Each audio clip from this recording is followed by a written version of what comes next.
तुमच्या computer skills upgrade करायच्या आहे? दिशा कम्प्युटर इन्स्टिट्यूट घेऊन आले आहेत महा डिस्काउंट ऑफर. आता कोणताही कोर्स करा फक्त 1800 रुपयांमध्ये. मंत्रालयात आज मंत्रिमंडळाची बैठक होणार आहे आणि या बैठकीच्या पार्श्वभूमीवरती खरं तर आज मंत्रालयीन कर्मचारी जे आहेत चतुर्थ श्रेणी वर्गातले कर्मचारी आज सर्वच संपावरती आहेत. त्यांनी संपाचा इशारा दिलेला असल्याचं आपल्याला पाहायला मिळत आहे. सध्या आपण आकाशवाणी आमदार निवासस्थानी या ठिकाणी आहोत आणि या ठिकाणी देखील अनेक आमदार वास्तव्यास असतात आणि या ठिकाणी सरकारी कर्मचारी काम करतात. परंतु हे सरकारी कर्मचारी आज संपावरती आहेत. त्यांच्या अनेक मागण्या आहेत, त्यांच्याशीच बातचीत करणार आहोत आणि त्यांच्या काय मागण्या नक्की जाणून घेणार आहोत. तुमचं नाव काय आणि गेल्या किती वर्षांपासून तुम्ही सरकारी नोकरीच्या सेवेमध्ये आहात आणि तुम्हाला तुमच्या मागण्या काय आहेत की तुम्ही ज्या संपावरती जात आहेत? आम्ही तुमचं नाव काय? पण राम जोगदंड. आम्ही गेल्या 97, 98, 95 पासून या ठिकाणी कार्यरत आहोत. बरेच वर्ष आम्ही रोजंदारी आस्थापनेवरती सेवा दिलेली आहे शासनाला आणि आम्ही जी सेवा देतो ती आमदार महोदयांना सेवा देत असतो. त्यांच्या राहण्याची खाण्याची सगळी व्यवस्था आम्ही बघत असतो हे कर्मचारी. आणि एवढं सगळं करत असताना सगळे आमदार देखील आमच्या सर्व कर्मचाऱ्यांना पाठिंबा द्यायला वेळोवेळी तयार असतात. परंतु संपाचं हत्यार उपसल्याच्या नंतर आमदार कधी समोर यायला तयार नसतात. परंतु आमदारांची देखील इच्छा असते की बाबा यांना न्याय मिळाला पाहिजे, प्रामाणिकपणे काम करतात. एवढ्या वर्षापासून आमदार सगळ्या पक्षाचे आम्हाला चांगल्याप्रमाणे ओळखतात आणि आमदार ओळखत असताना का ओळखतात? कारण आम्ही त्यांना सेवा देतो आहे म्हणून ते आम्हाला जवळून ओळखतात. परंतु सरकार जागं का होत नाही याचं आम्हाला अजून काही गणित कळत नाही. आमच्या मागण्या काय आहेत?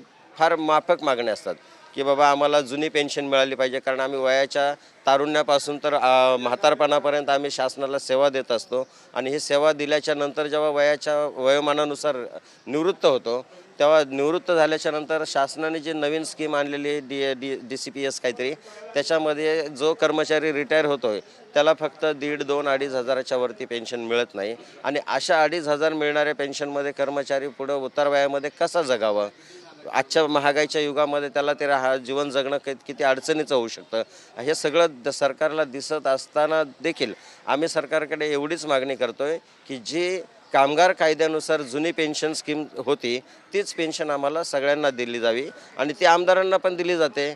आम्ही काही वेगळं तर मागत नाहीत, आमदारांपेक्षा वेगळं किंवा सरकारला देता येणार नाही असं काही आम्ही वेगळं मागत नाहीत. फक्त आम्हाला उतार वयामध्ये व्यवस्थित जगता यावं, कोणावर अवलंबून राहण्याची वेळ आमच्यावर येऊ नये याच्यासाठी आम्ही जुनी पेन्शन मागतो. ही एक मागणी. दुसरं, आमच्याकडे कर्मचाऱ्यांना जर काही अडीअडचणी आली, आरोग्याची समस्या जाणवली तर त्या कर्मचाऱ्यांना डायरेक्ट GT किंवा कामा किंवा जे हॉस्पिटलशिवाय दुसरा पर्याय नसतो. मग अशा वेळेला आमची अशी अपेक्षा आहे की जर एखादा कर्मचारी दुर्गम भागात राहत असेल, सेवानिवृत्तीच्या नंतर म्हणा किंवा सेवेत असताना देखील, तर त्याला किमान शासनाने त्याच्या आरोग्यासाठी लागणारा सगळा खर्च शासन योजनेतून करावा.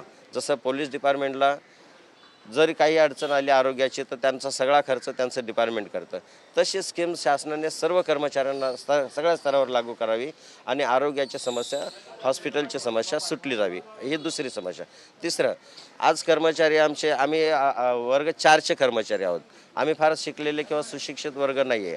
हा आम्ही अशिक्षित वर्ग मानला जातो. वर्ग 4 म्हणजे अशिक्षित वर्ग आहे. तर आमच्या पाल्यांना आम्ही फार काही चांगलं शिकवू शकत नाही. तर किमान सेवानिवृत्तीनंतर आमच्या पाल्यांना त्या सेवेमध्ये सामावून घेण्याची संधी उपलब्ध करून द्यावी. आणि जर आमच्या पाल्यांना म्हणजे वारसा हक्का पद्धतीने आम्हाला सेवेमध्ये आमच्या पाल्यांना सामावून घेण्याचा शासनाने निर्णय घ्यावा. ही एक तिसरी मागणी. आणि चौथं म्हणजे आमचं आहे की बाबा आम्ही या ठिकाणी सेवा करत असताना सरकार आम्हाला न्याय देईल अशी अनेक वर्षापासून अपेक्षेने वाट पाहत आहोत.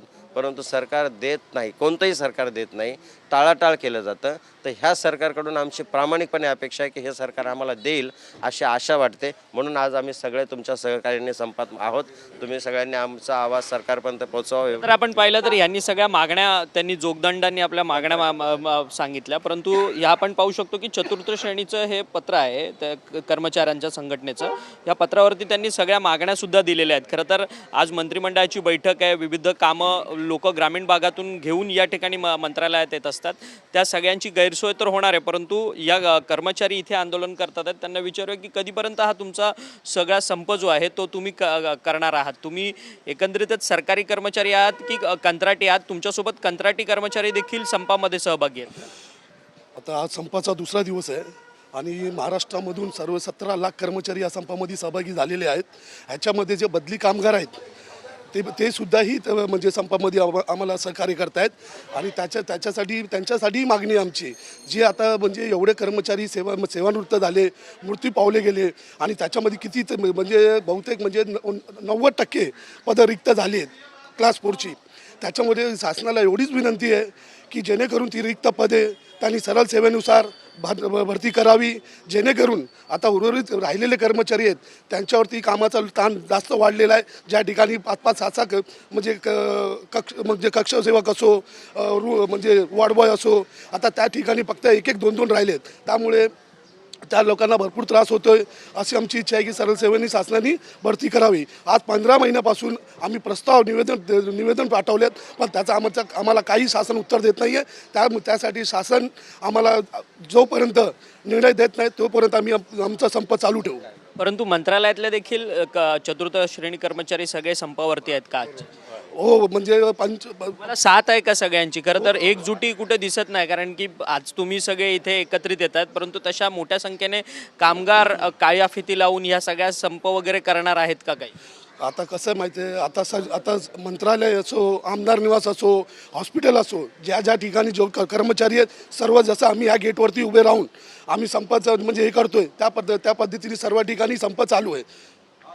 खरं तर वेगवेगळ्या मागण्या आहेत या सर्व चतुर्थ श्रेणी कर्मचाऱ्यांच्या संघटनेच्या. जुनी पेन्शन योजना असेल किंवा निवृत्तीनंतर एक भरोसादायक आणि एक आश्वासक म्हणून सरकारने आमच्यासाठी काहीतरी करावं, अशा सगळ्या मागण्या ज्या आहेत त्या सातत्याने या सगळ्या चतुर्थ श्रेणी कर्मचाऱ्यांच्या वर्गाकडनं अर्थात त्यांच्या संघटनेकडनं मागणी केली जाते. सरकार कुठेतरी आमचं ऐकत नाही आहे, त्यामुळे आम्ही हे संपाचं हत्यार जे आहे ते उपसलेलं आहे आणि सरकार याची नक्की दखल घेईल. आज दुपारपर्यंत आम्हाला चर्चेसाठी बोलवेल असं जे मत आहे या सर्व कर्मचाऱ्यांकडनं या सर्व कर्मचाऱ्यांनी आपल्याशी बोलताना व्यक्त केलेलं आहे. व्हिडिओ रोशन गायकवाडसह अक्षय मंकणी, TV9 मराठी, मुंबई. मला तुमच्या कम्प्युटर स्किल्स अपग्रेड करायच्या आहे? दिशा कम्प्युटर इन्स्टिट्यूट घेऊन आले आहेत महा डिस्काउंट ऑफर. आता कोणताही कोर्स करा फक्त 1800 रुपयांमध्ये.